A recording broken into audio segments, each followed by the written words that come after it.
সেই দিন মানুষকে উদ্দীপিত করেছিল রবি কবি গান বেঁধেছিলেন। যদি তোর ডাক শুনে কেউ না আসে তবে একলা চলো রে, তবে একলা চলো, একলা চলো, একলা চলো, একলা চলো রে।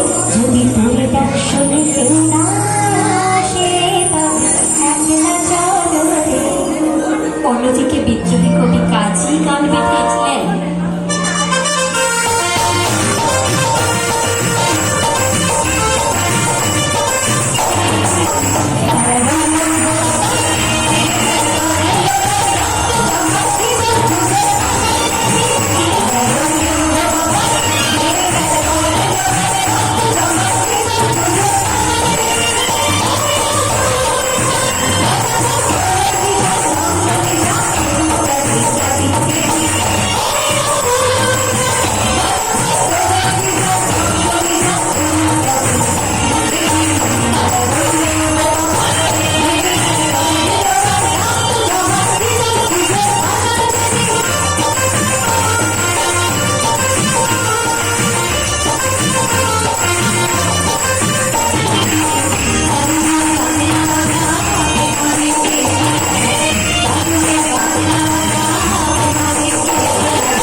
মাধ্যমেই আমাদের গীতি আলেখ্যটি শেষ হলো। এই গীতি আলেখ্যে যারা অংশগ্রহণ করেছে, পায়েল, নিশা, চাহতি, বর্ষা, সোমা, সুপ্রিয়া, এরা সকলে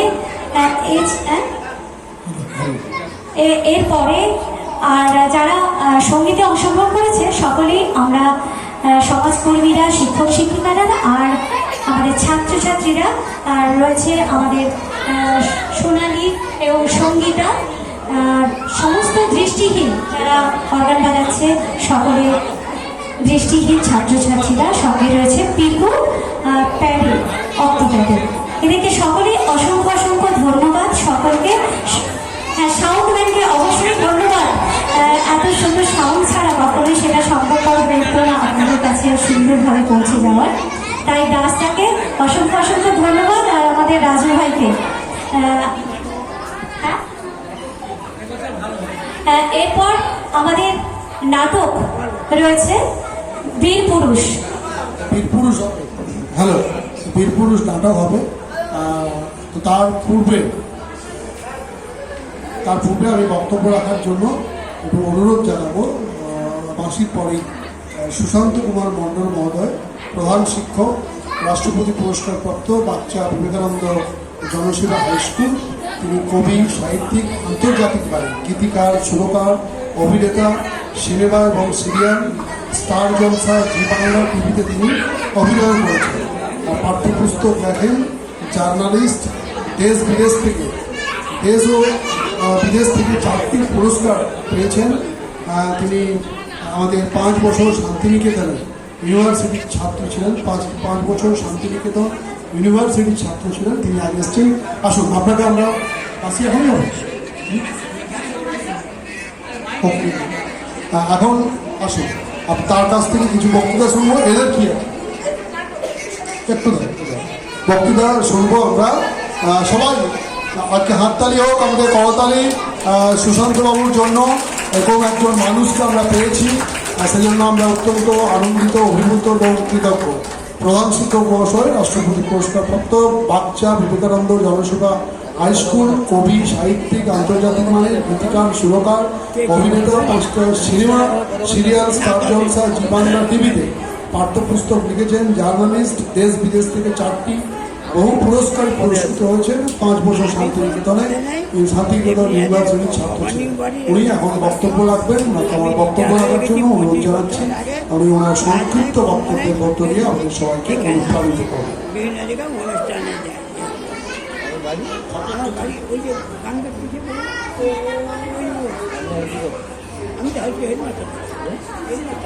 নমস্কার। আজ রবীন্দ্র নজরুল জন্ম জয়ন্তী উদযাপন উপলক্ষে একটি বিশেষ অনুষ্ঠানে আজ আমরা সমবেত হয়েছি। এই অনুষ্ঠানের মঞ্চে উপবিষ্ট শ্রদ্ধেয় সভাপতি মহাশয়, শ্রদ্ধেয় অন্যান্য অতিথিবর্গ, গুণী ব্যক্তিবর্গ, বিভিন্ন গ্রাম গ্রামান্তর ও অন্যান্য জায়গা থেকে বিভিন্ন শিক্ষাবিদ, ছাত্র, শিক্ষক, অভিভাবক, অভিভাবিকা সকলকে যথাযোগ্য স্থানে সম্মান। আর এই মঞ্চে এতক্ষণ অনুষ্ঠানে অংশগ্রহণরত যারা বিভিন্ন বাদ্যযন্ত্রে সংযোজন করছে, সঙ্গীত শিল্পী যারা রয়েছে, যাদের ফিজিক্যাল হ্যান্ডিক্যাপ তথা বিশেষ চাহিদা সম্পন্ন যারা, তাদেরই মূলত অনুষ্ঠান। আমার তাদের প্রতি আন্তরিক বুক ভরা ভালোবাসা ও স্নেহ জ্ঞাপন করছি। প্রথমেই বলে রাখি, এখানে এইরকম একটা মনজ্ঞ এবং উদযাপন অনুষ্ঠানে দীর্ঘ বক্তব্য রাখার জায়গা নয়। 2-4টি কথা না বললে নয়। 2-4টি কথা শুধু 2 কবিকে প্রণাম জানানোর জন্য বলবো, কারণ অনুষ্ঠানের রসভঙ্গ হয়ে যায়। বক্তব্য অনেক সময় চললে রসভঙ্গ হয়ে যায়। তো প্রথম কথা বলি, রবি ঠাকুর সম্বন্ধে আমরা অল্প বিস্তর সবাই জানি উনি আমাদের মনের মানুষ, কাছের মানুষ। প্রথম যখন আমরা জন্মগ্রহণ করে মামা বলে যে ডেকে উঠি, ঠিক তারপরেই যখন আমরা অ আ ক খ বিদ্যাসাগরের বই শুরু করি, তারপরেই সঙ্গে সঙ্গে জড়িয়ে আসে রবি ঠাকুরের পাঠ্যপুস্তক। তার মধ্য দিয়ে আমাদের বিদ্যা শিক্ষা শুরু হয়। আবার দেখি একেবারে যখন শিক্ষার শেষ লগ্নে পৌঁছে যায়, ধরুন মাস্টার ডিগ্রি, পিএইচডি বা আরও কিছু ডিলিট, সেখানেও দেখব সেখানেও রবীন্দ্রনাথ। অর্থাৎ রবি ঠাকুর আমাদের একেবারে মানে জন্মগ্রহণ থেকে আমৃত্যু আমাদের সঙ্গে রয়েছে। রবি ঠাকুর ছাড়া বাংলা হয় না, রবি ঠাকুর ছাড়া ভারতবর্ষ হয় না। আবার রবি ঠাকুর গোটা বিশ্বে পরিচিত এক মহান ব্যক্তিত্ব, যিনি সোভিয়েত রাজ্যের প্রথম নোবেল পুরস্কার নিয়েছিলেন। রবি ঠাকুর সেই কোন অঞ্চল পড়ে? প্রথম যে ছড়ার পদ্ধতি রবি ঠাকুরকে চিনি, আমসত্য দূরে ফেলি তাহাতে কদলি দলি, হাপুস হুপুস শব্দ চারিদিক নিস্তব্ধ, পিপিলিকা কাঁদিয়া যায় পথে। তখন রবি ঠাকুরের বয়স মাত্র 7 বছর। সকালবেলা ঘুম থেকে উঠে দান মাজার পরে মা তো মা বা বাবা রবি ঠাকুরের পরিবারে তো যত্ন থাকে না, চাকর তাকর পরিচালিত, ওনাকে ওই মুড়ি, দুধ, কলা, আম ইত্যাদি মাখিয়ে খেতে দিয়েছেন। ওইটা ঠিকরে পাশে পড়েছে, ওই মিষ্টের গন্ধে পিপিলিকাগুলো পাশে এসে গেছে। ওইটা দেখেই ওনার প্রথম কাব্যস্ফুরণ, জীবন শুরু ওনার কাব্যস্ফুরণ এই ছড়া দিয়ে। তাহলে আমরা সেই 7 বছর থেকে, উনি বেঁচেছিলেন 80 বছর, তাহলে 73 বছর ধরে অবিশ্রান্ত, মানে লেখনী থামেনি, সবসময় উনি লিখে গেছেন। একটা উল্লেখ্য, আমি রবি ঠাকুর যেখানে থাকতেন সেই শান্তিনিকেতন বিশ্বভারতী, ওখানেরই ছাত্র। অর্থাৎ আমি ওখানে অনার্স মাস্টার ডিগ্রি কাটিয়েছি 5 বছর। ফলে চাক্ষুষ এত অভিজ্ঞতা হয়েছে শান্তিনিকেতন, শ্রীনিকেতন, বোলপুর সম্বন্ধে, তা বললে 10 দিন টানা বললেও বোধ হয় হাফ শেষ করতে পারবো। এত ডাইরেক্ট অভিজ্ঞতা। মানে ওখানে যে নাট্যঘর, সেই নাট্যঘরে বছরে ওই শারদোৎসব একটা বড় করে পালিত হতো। সেই শারদোৎসবে রবি ঠাকুরের নিজের গলায় গান, সেই শারদোৎসবে সিনেমা চিত্রে রবি ঠাকুরের নিজের অভিনয় আমি দেখেছি। বাল্মীকি প্রতিভা অভিনয়, আরুণ বাল্মীকির অভিনয় করছেন। তাহলে ওনার গলা, গানের গলাও খুব ভালো। তারপর আশেপাশে যা পরিবেশ উনি তৈরি করেছেন তা অবর্ণনীয়। শান্তিনিকেতনে যদি একবার ওই 1-2 ঘন্টায় গেলে শান্তিনিকেতনকে চেনা যাবে না, 2-4 দিন থাকতে হবে, 1 মাস 2 মাস 2 বছর থাকতে হবে। ওখানে এত উন্নত ডিগ্রিধারী, এত বড় বড় মাপের মানুষ, কিন্তু পোশাক শেষে খুব সিম্পল। দেখলে বুঝে যাবে না উনি 100-200টা বইয়ের লেখক, কি উনি এত বড় পদে আছেন। আর মানুষের সঙ্গে মানুষের স্বভাব এত বেশি মধুর, যা ওখানে যারাই যাবে তারাই যেন একবার মানে উদার এবং উন্নত মনের অধিকারী হবে। যদি দুটো ব্যক্তিরাও যায়, আমি মনে করি তারাও একবারে দারুণ মনের অধিকারী হবে। এত সুন্দর পরিবেশ। তাহলে সবই কিন্তু রবি ঠাকুরের সৃজন। উল্লেখ্য, একটু না বললেই নয়, যখন হিমালয় ভ্রমণে উনি বাবার সঙ্গে গিয়েছিলেন, ওই বোলপুরের উপর দিয়ে পালকি চড়ে, তখন তো ট্রেন শুরু হয়নি, বাস নেই, হেঁটে হেঁটে পালকিতে চেপে বাবার সঙ্গে রবি ঠাকুর 7 বছর বয়সে, ওই 7 বছর বয়সে উনি প্রথম ওই বোলপুরের উপর দিয়ে যান। ওইখানে একটা বট গাছ, সেখানে আমরা গিয়ে আমি বসতাম। সেই বট গাছ, যদি সেই আদি বট গাছ কিনা তা জানি না, ওই বট গাছের নিচে রবি ঠাকুর ওই পুতুল মাটি ঠেলা নিয়ে খেলছিলেন। আর ওদিকে দেবেন্দ্রনাথ ঠাকুর গ্রামবাসীর কয়েকজনের সঙ্গে ওই ছোট্ট কুড়ে ঘর, সেখানে গল্প করছিলেন আধ্যাত্মিক চিন্তাধারা। মহর্ষি দেবেন্দ্রনাথ ঠাকুর সবসময় আধ্যাত্মিক চিন্তাধারার লোক। তো ওই অবস্থায় চলে যায়।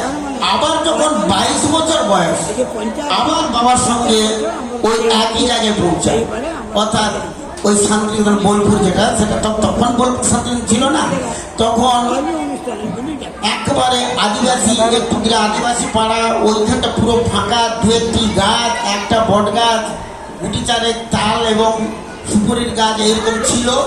রায় বাহাদুর জমিদারের ওটা মানে জায়গা। তো রবি ঠাকুরের জায়গাটা খুব ভালো লেগে যায়। এখন বড় পরিণত, বাবাকে আবদার করলেন যে এই জায়গাটা আমাকে দিতে হবে। তো মহর্ষি দেবেন্দ্রনাথ ঠাকুর সামান্য মূল্যে ওই জমিদারের কাছে কিনে ওইখানে প্রথম একটা ছোট্ট খড়ের ঘর তৈরি করলেন। তার নাম দেওয়া হলো শান্তিনিকেতন। এই নামটা কিন্তু রবি ঠাকুরের দেওয়া নয়, ওনার বাবার দেওয়া কিন্তু নাম শান্তিনিকেতন। রবি ঠাকুরের শান্তিনিকেতন আমরা বলি, কিন্তু রবি ঠাকুরের শান্তিনিকেতন না, শান্তিনিকেতন নামটা কিন্তু ওনার বাবার দেওয়া। তবে রবি ঠাকুরের নাম দিয়েছেন বিশ্বভারতী। যখন 5 জন ছাত্র নিয়ে ওইখানে উনি ছাতিমতলাতে পাঠ শুরু করলেন, একটা শিক্ষালয়, একটা বিদ্যালয়। রথীন্দ্রনাথ ঠাকুর সহ 4 জনকে নিয়ে রবি ঠাকুর প্রথম আচার্য গুরুদেব শুরু করলেন শিক্ষক হিসাবে। তারপর তো আস্তে আস্তে বহু শিক্ষক প্রতিষ্ঠান বাড়তে লাগলো, অনেক ডিপার্টমেন্ট বাড়তে লাগলো, ইত্যাদি ইত্যাদি হলো। তো উনার প্রতিষ্ঠা বিশ্বভারতী।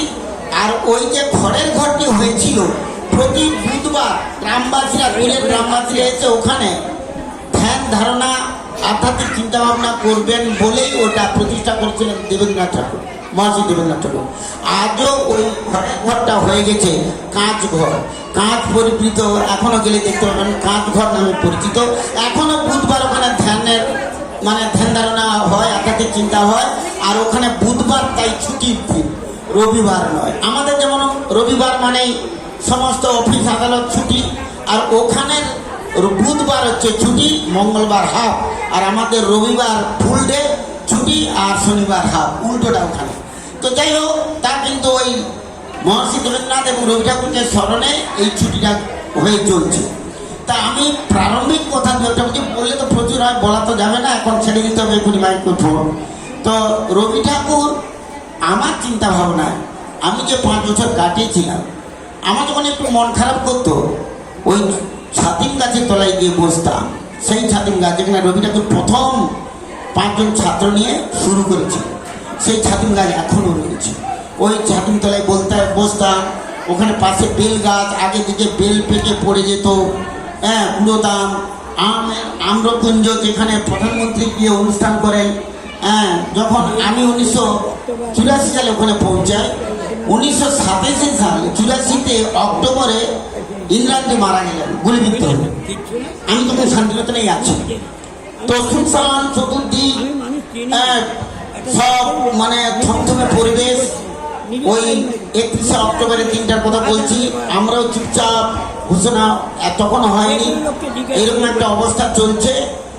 তারপরে ওখানে যে অনুষ্ঠানে যে কথাটা বলতে চাইছি, উনি ওখানকার ছাত্রী ছিলেন ইন্দিরা গান্ধী। উনি প্রতি বছর যেতেন, এখনো প্রধানমন্ত্রীরা প্রতি বছর যান, একটা বড় কনভোকেশন হয়।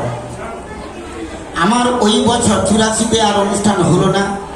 85 জানুয়ারি রাজীব গান্ধী এলেন প্রধানমন্ত্রী হয়ে। উনি ভারপ্রাপ্ত প্রধানমন্ত্রী হলেন, ঘোষণা হয়ে গেল। রাজীব গান্ধীকে একবারে একটু আগে যে বক্তারা বলে গেছেন বিভিন্ন অভিজ্ঞতা, আমার এই অভিজ্ঞতা অন্য দিক থেকে বলছে একটু। তো সেদিন কানাঘোষা হচ্ছে, উনি 4 জানুয়ারি পৌঁছে গেছেন মানে মেলার মাঠে নামলেন হেলিকপ্টারে। আমাদের ওই গাড়ি করে ঘুরে আমাদের কায়দে চলে গেলেন উত্তরায়ণের মধ্যে। রবি ঠাকুর 5টা ঘরে থাকতো, 5-6টা ঘরে, একটা ঘর পছন্দ করতেন না। আজ 1 মাস এই ঘরে, 5 দিন এই ঘরে, 5 ঘরে ওই ঘরে, উদয়ন, উদিচি, শ্যামলী, এরকম করে ওনার ভিতরে অনেকগুলো ঘর ছিল এবং প্রত্যেক ঘরে ওনার বিছান সাত এবং সব কিছু রয়েছে এবং ওখানে বসে কাব্য চর্চা করতেন। আর মাঝে হচ্ছে একটি ছোট বাগান, গাড়ি রয়েছে। উনি যে গাড়ি চাপতেন, ওই যে উত্তরায়ণটা রয়েছে, এখনো দেখবেন অনেকে যান, যার মানে বিভিন্ন জিনিসপত্র গুছানো রয়েছে। নোবেল পুরস্কার ওখানে ছিল দুঃখের বিষয়ে আসল নবীন ছিল হয়ে যায় আমরা যেটা দেখেছি। তো যাই হোক, ওই শান্তিনিকেতনের প্রধানমন্ত্রী এলে ওই উদয়নের মধ্যেই থাকতেন, উত্তরায়ণের ভিতরে, এবং পরের দিন অনুষ্ঠানে গেলেন এবং ওই 4 জানুয়ারি উনি 4টে হোস্টেলে গিয়েছিলেন। প্রধানমন্ত্রী রাজীব গান্ধী 4টা হোস্টেলের একটা হোস্টেল আমি ছিলাম, আমি তো অনার্সের ছাত্র। কানাঘুষা হচ্ছে রাত্রি 10:30টার সময় হঠাৎ দেখি ঢোকার মুখটা দিয়ে রাজীব গান্ধী ঢুকে যাচ্ছেন, 4টা বড় বড় কালো সন্ধ্যা লোক ওই জানলা দিয়ে দেখতে না দেখতে আমার দরজায় এসে ঢোকা দিচ্ছে। হ্যাঁ, আমার জীবনে এমন ভিআইপি লোকদের সে গল্প বললে অবাক হবে, মানে এত ভিআইপি লোকদের সঙ্গে টাচ হয়ে গেছে আমার। আমি 4টা বিদেশের প্রধানমন্ত্রী, রাষ্ট্রপতি রাজ্য পুরস্কার, দেশের রাষ্ট্রপতি রাজ্য পুরস্কার, দেশের 2 রাজ্যপালের রাজ্য পুরস্কার, পুরস্কারের বন্যা 80-90 জন আমার পুরস্কার, তার মধ্যে 25-27 খানা শুধু রাজ্যপাল, রাষ্ট্রপতি, প্রধানমন্ত্রী, দিল্লি কলকাতা করে বাড়িতে সব বড় নিজাম করবো। তো রাজীব গান্ধী আমার রুমে দরজা দিচ্ছে, আমি দরজা খুলে দিয়ে ঢুকে গেলাম। আমি তো সেদিন লাইন ছাত্র, বসতে কোথায় যেত, চেয়ার বানিয়ে দিয়ে আপনি হ্যান্ডসার করলেন, হ্যান্ডসার করে আমার চেয়ারে বসে গেলেন। সে একটা বিস্ময়, প্রধানমন্ত্রী আমার রুমে, এটা ভাবা যায়? নিজেকে হারিয়ে ফেলেছি, কি করবো না কি করবো, আমার রুমে ভাবা যায় না। আর এই পিছন থেকে ঢুকে গেলেন হচ্ছে ওই ফটোগ্রাফার, সেই ফটোটা আছে এখন, সমস্ত রেকর্ড আমার কাছে আছে। তো মানে এই যে টাচ হওয়া রেকর্ড। তো রাজীব গান্ধী ঢুকে বললেন, নাম জিজ্ঞেস করলেন হিন্দি ইংরেজিতে, নাম কি, কোন ডিপার্টমেন্টে পড়ি, হোস্টেল কেমন লাগছে। ওই রুম থেকে বেরিয়ে উনি আমাদের খাওয়ার বড় হল ছিল, ওখানে চলে গেলেন। সব ছাত্রকে আমি ডাকলাম, আমি ছিলাম তখন অ্যাসিস্ট্যান্ট ওয়ার্ডেন। তো ডাকতে একসঙ্গে একটা গ্রুপ ফটো হলো, ছিলেন, চলে গেল। এটা প্রথম বছরের বইটা। দ্বিতীয় বছর আবার রাজীব গান্ধী এলেন, তখন আমি বড় হোস্টেল মেলার মাঠে চলে গেছি, সেখানেও ওনার সঙ্গে একসঙ্গে ঘুরলাম। আর মেলার যখন অনুষ্ঠান ওনার পাশে পাশেও ঘুরেছি। তারপর মোট 4 জন প্রধানমন্ত্রীর সঙ্গে আমার টাচ হয়েছে। হ্যাঁ, রাষ্ট্রপতি পুরস্কার নিতে গিয়ে আমাদের মানে এক প্রধানমন্ত্রী রাষ্ট্রপতির পাশে বসেছিলেন, আর তার আগে পিভি নরসিংহ রাও আর ভিপি সিং, এই 2 জন। হ্যাঁ, এই মোট 4 জন প্রধানমন্ত্রীর সঙ্গে মিলিত হলেন মনমোহন সিং, যে লাস্টে গেলেন প্রধানমন্ত্রী মনমোহন সিং। মনমোহন সিংয়ের সঙ্গে হ্যান্ডশেক করলাম, রাষ্ট্রপতি প্রণব মুখার্জির হাত দিয়ে হ্যান্ডশেক করে পুরস্কার নিয়ে গেলেন। এবং মনমোহন সিং সহ ওনার গায়ে গালিকেও আমার ফটো আছে, বানানো আছে। তাহলে এইসব অভিজ্ঞতার কথা ছোট ছোট বলা হয়ে যাচ্ছে। অর্থাৎ শান্তিনিকেতন অপূর্ব সৃষ্টি, বিশ্বভারতী গোটা বিশ্বের অপূর্ব একটা বিশ্বের সৃষ্টি। তা তিনি এই সংস্থা, ওনাকে আজকে শতকোটি প্রণাম জানাই। এরপর আর এগোচ্ছি না, রবি ঠাকুর সঙ্গে নজরুল সঙ্গে 2-4টি কথা বলে নিই, মাইক্রোফোন ছাড়তে হবে, সময় চলে যাচ্ছে, অতিষ্ঠ উঠছেন অনেকে। কাজী নজরুল ইসলাম, যেটা একটু আগে আপনারাও শুনেছেন যে 9 বছর বয়সে বাবাকে হারিয়ে ভীষণ বিপন্ন অবস্থায় ওনার জীবন। উনি ছোট শিশু, তখন মায়ের মানে অভিভাবকত্বে উনি বড় হচ্ছে, অত্যন্ত দরিদ্র, খেতে পান না, চায়ের টেবিলে মানে চা দোকানে কাপ ধুয়েছেন, বয়ের কাজ করেছেন, এগুলো আপনারা সবাই জানেন। তারপর উনি চলে গেলেন, ওই ছোট ছোট গান গাইতেন, রচনা করতেন, পাঁচাল দলে ঢুকলেন। পাঁচাল দলে একটু গান করলে কয়েক পয়সা পাওয়া যায়, খাওয়াটা জুটে। এইভাবে করতে করতে এক সময় বিশ্বযুদ্ধে তামামা বেরিয়ে যায়, সেখানে এক্সট্রা সৈনিক নেবে, তাতেও নাম লিখালেন, এক্সট্রা সৈনিকের দলে যোগ দিলেন। গিয়ে সেখান থেকেও পরে আবার এক্সট্রা সৈনিক চলে গেল, ওনার চাকরি বাতিল গেল। উনি লেখালেখিতে মন দিলেন, লেখালেখির সঙ্গে সঙ্গে ওনার অগ্নিবীণা থেকে শুরু করে যেসব গুরুত্বপূর্ণ বিপ্লবী লেখার জন্য উনি অনেকবার কারাবরণ করেছেন। আমি শটে শটে টাচ করে যাচ্ছি, করেছেন কিন্তু জানেন সবাই, কারাবরণ করেছেন। বা আজকে যে ইনারা অনেক গভীরে মানে খুব কাছ থেকে অভিজ্ঞতা হয়েছে, যাদের বললেন খুব ভালো লাগলো। যা কাজী নজরুল ইসলাম সর্বোপরি বলি এমন এক প্রতিবাদ, উনিও রবি ঠাকুরের মতো বিদ্যালয়ে বেশি দিন পড়তে পারেননি। 8ম শ্রেণী থেকে 9ম শ্রেণীতে উঠেছিলেন নজরুল, আর পড়া এগোয়নি। আর রবীন্দ্রনাথ ঠাকুর 8ম শ্রেণীতেই পড়া বন্ধ করে দেন, অর্থাৎ চার দেওয়ালের মধ্যে পড়তে ভালো লাগতো না, কিন্তু রবি ঠাকুরের বাড়িতে পুরো প্রাইভেট টিউটার এসে ও একবারে মাস্টার ডিগ্রি পড়তে যা যা কোর্স পড়িয়ে গেছেন। ফলে রবি ঠাকুর যে অষ্টম শ্রেণী পর্যন্ত পড়ছে আর পড়েন নিয়ে কথা বলা যাবে না, কিন্তু নজরুলের ক্ষেত্রে কিন্তু সত্যি উনি আর পড়েন। কিন্তু এত প্রতিভা, যার প্রতিভা তাকে তা চাপা থাকে না। এই লেখা আমরা যেটা পড়ি রক্ত গরম হয়ে উঠে, বা উনার যে গভীর গাঢ়ত্বের সঙ্গে লেখাগুলো আমাদের সত্যি ভাবিয়ে তুলে। অসীম প্রতিভাধর, আজকে এই অসীম প্রতিভাধর দুজন ব্যক্তিত্ব বাংলা গর্ব, ভারতের গর্ব, আমাদের গর্ব আমরা কাছে পেয়েছি। আমরা ওনাদের আজকের দিনে স্মরণ করে আমরাও কৃতার্থ।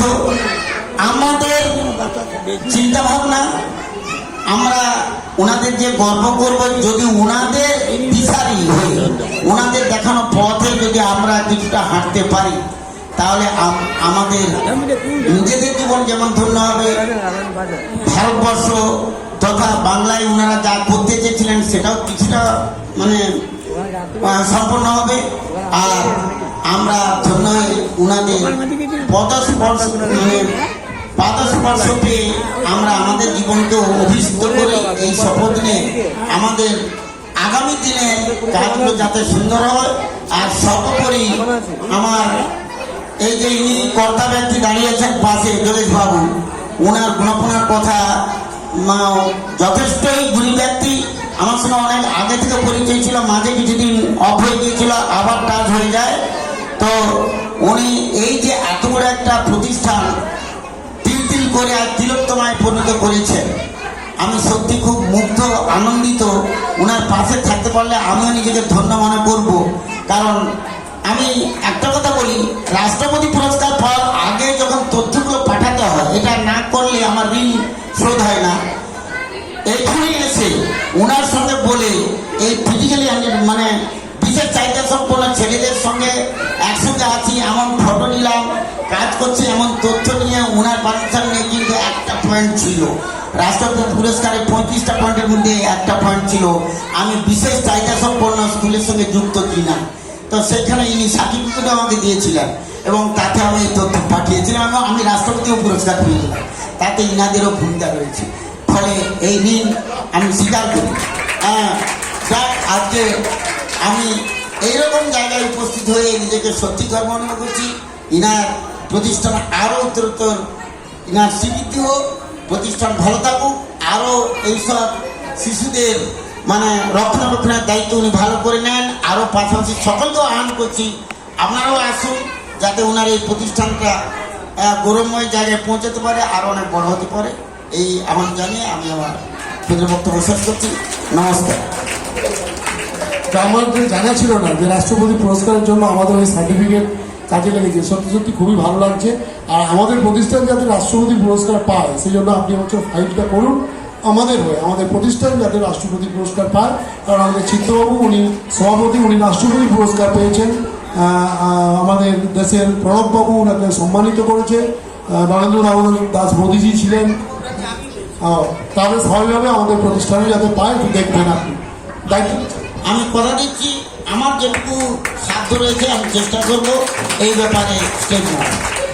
আচ্ছা, আমাদের প্রতিবন্ধীদের হাতে তৈরি একটি সামগ্রী দুর্গার মুখ আপনার হাতে তুলে দিচ্ছে। আমরা অত বড় পুরস্কার দিতে পারবো না, তবে এইটা আমাদের সম্মাননা আছে। আমাদের পম্পা মুখোবধির ওরা বানিয়েছে, শিক্ষিকা মৌপিয়া আছে, আর আমাদের মিউজিক টিচার বৈশাখী পাত্র হইতে আছে।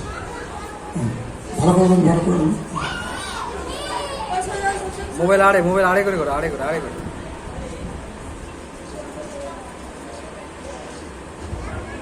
সবাই তালি দিন একটা। চলুন নাটক দেখব বীর পুরুষ। আর সভাপতি মহাশয় সবাইকে ধন্যবাদ জানিয়ে সভা শেষ করেন।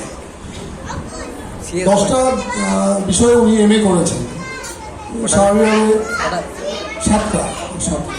চলুন বীর পুরুষ শুরু, এখনই শুরু। বীর পুরুষ মোবাইল নাম্বারটা লিখে দেন কাগজে। চল আমার নিউজ চ্যানেল আনন্দ চ্যানেল কথা বলো, আমরা 7টা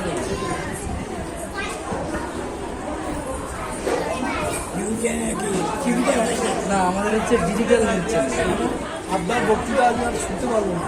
হ্যাঁ তবে জানেননি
চল ভাই খোকাকে ডেকে আনি, ওকে নিয়ে পারুলডাঙ্গা যাবো আমরা সবাই।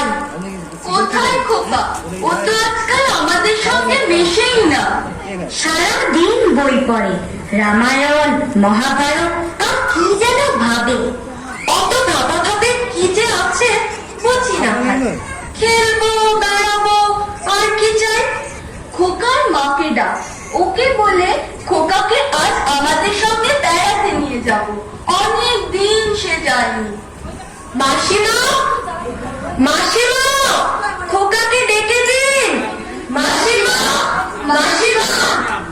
ও তোমরা? খোকা কোথায়?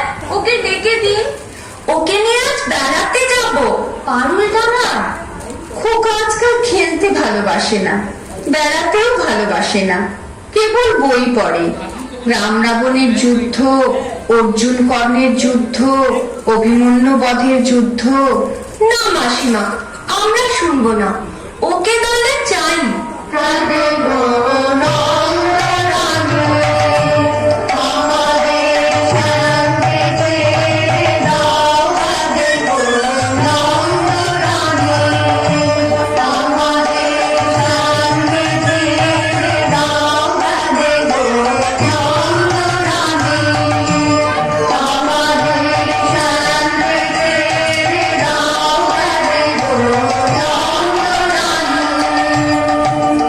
বাহ বাহ বাহ, তোমরা তো দারুণ নাচো, গান গাও। খোকাও তো আমাদের সঙ্গে নাচতো গাইতো, এখন কেন করে না? কি হয়েছে তার? কি আবার হবে, কেবল কুরুক্ষেত্র যুদ্ধ নিয়ে পড়ে আছে। কখনো সে অর্জুন, কখনো সে রামচন্দ্র, ওর খেলার সাথে তীর ধনুক। না রে ভাই, চল আমরা যাই, ওই যুদ্ধ যুদ্ধ খেলায় আমরা নেই।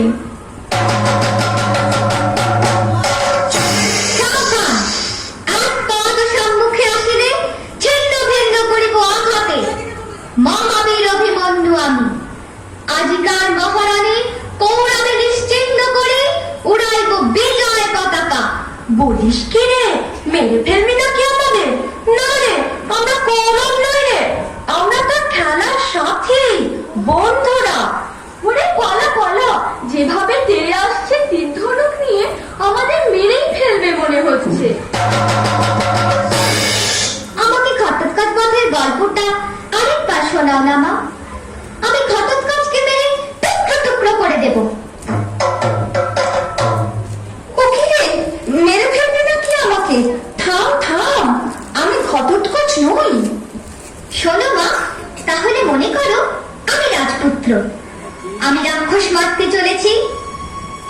তেপান্তরের মাঠ, ক্ষীরসাগর, দুধসাগর, ব্যঙ্গমা, ব্যঙ্গমী, হীরামন পাখি। আমি আমার তলোয়ারটা দিয়ে কাজ করে কেটে ফেললাম রাক্ষসদের গলা, উদ্ধার করলাম বন্দিনী রাজকন্যাকে, ঘোড়ার পিঠে রাজকন্যাকে বসিয়ে এলাম আবার তেপান্তরের মাঠে। তারপর তারপর তারপর আবার অভিযান, আবার লড়াই। আমি 10টা ডাকাত মেরে তাদের কাটা মুন্ডু নিয়ে ঘরে ফিরছি।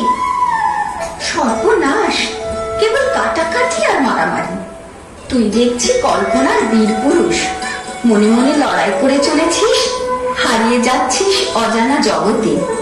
হ্যাঁ মা, আমার ঘরে থাকতে ভালো লাগে না, আমার তেপান্তরের মাঠে হারিয়ে যেতে ইচ্ছে করে না।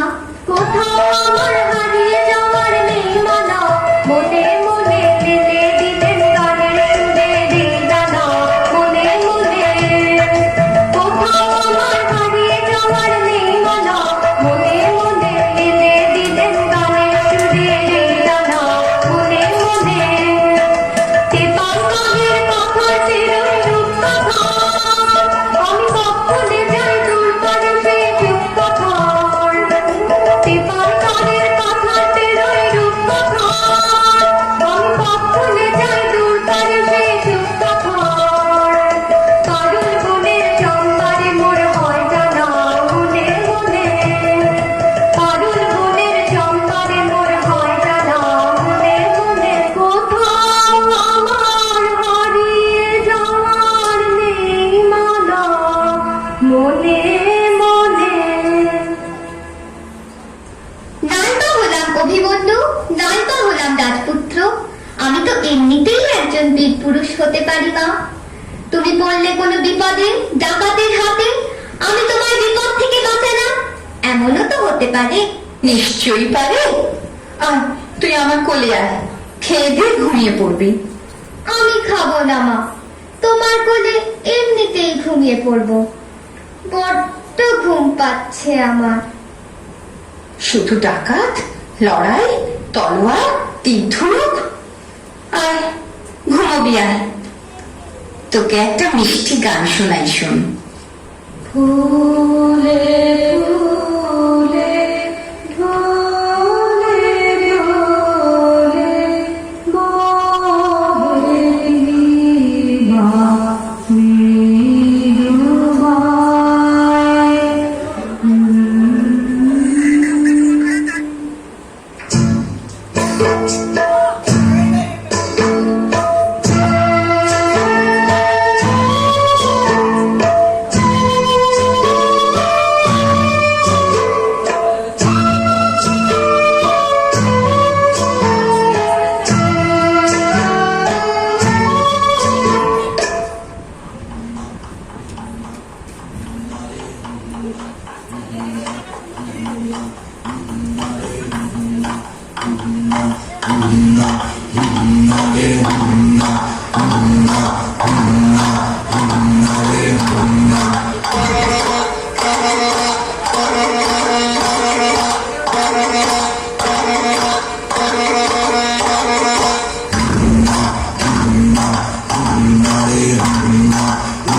বড্ড ভয় করছে ছোট কর্তা, রাত নামছে, আর এগিয়ে খাটলে বাঘ ভালুক আছে নাকি?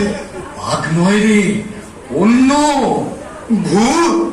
ভূত নয় রে, ডাকাত। থামো তো তোমরা, যত সব কাপুরুষের দল, হোক ডাকাত হোক ভূত, আমি কাউকে ভয় করি না। হুজুর, তাহলে আপনি থাকুন, আমরা চললাম। কোথায়? বাড়ি। হ্যাঁ, বাড়ি, তবে জমের বাড়ি। তোমাদের মেরে শেষ করে ফেলবো, চলো আমার সঙ্গে।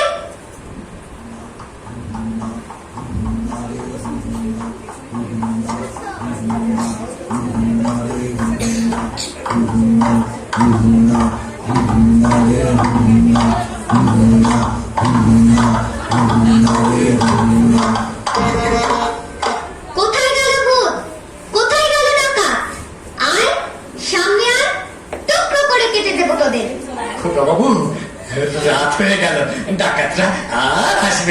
চলো বাড়ি যাই। হ্যাঁ, বাড়ি যাই। ডাকাত না মেরে আমি বাড়ি ফিরছি না।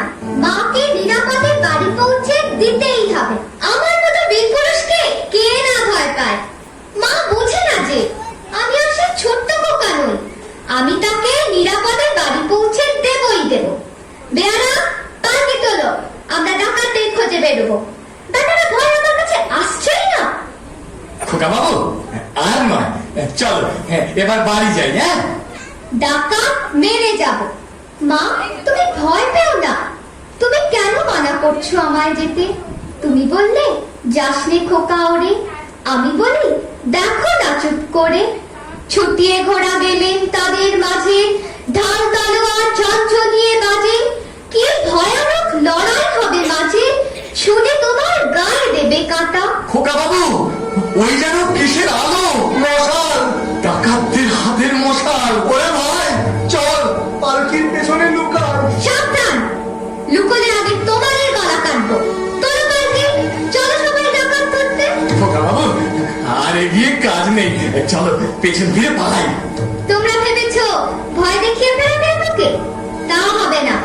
আমি ওদের সঙ্গে লড়াই করে মেরে মাকে নিয়ে বাড়ি ফিরবো। তার আগে নয়। চলো সবাই, ডাকাতরা সামনে আছে। ওই আসছে।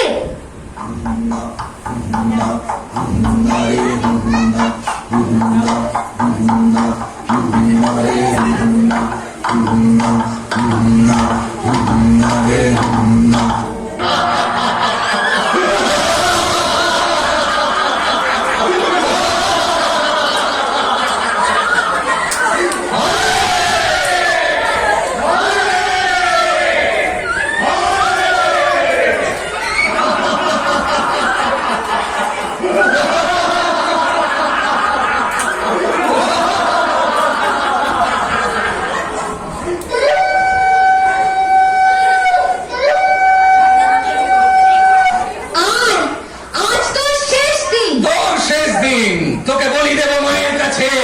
আমি তোকে বলে নিয়ে হাজির করবো আমার মায়ের কাছে।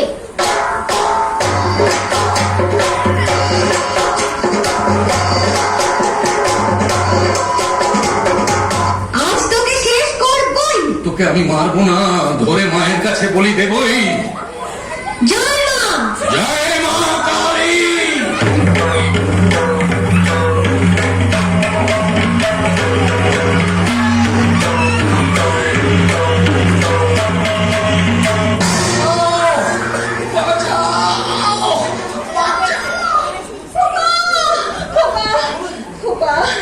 খোকা তোর কিছু হয়নি তো বাবা?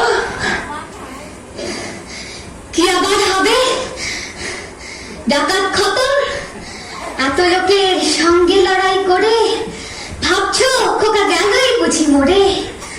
আমি তখন রক্ত মেখে ঘেমে বলছি এসে লড়াই গেছে থেমে। তুমি শুনে পালকি থেকে নেমে চুমো খেয়ে নিচ্ছ আমার কোলে। বলছো ভাগ্যে খোকা সঙ্গে ছিল, কি দুর্দশাই হতো তা না হলে।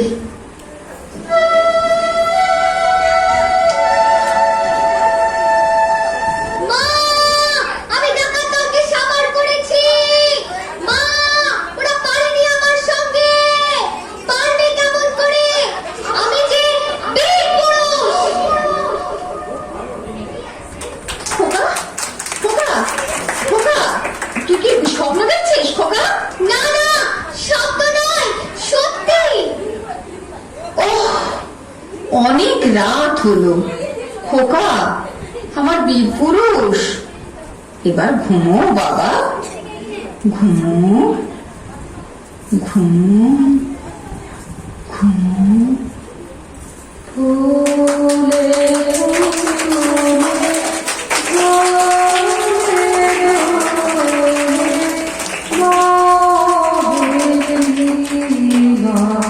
ফুলে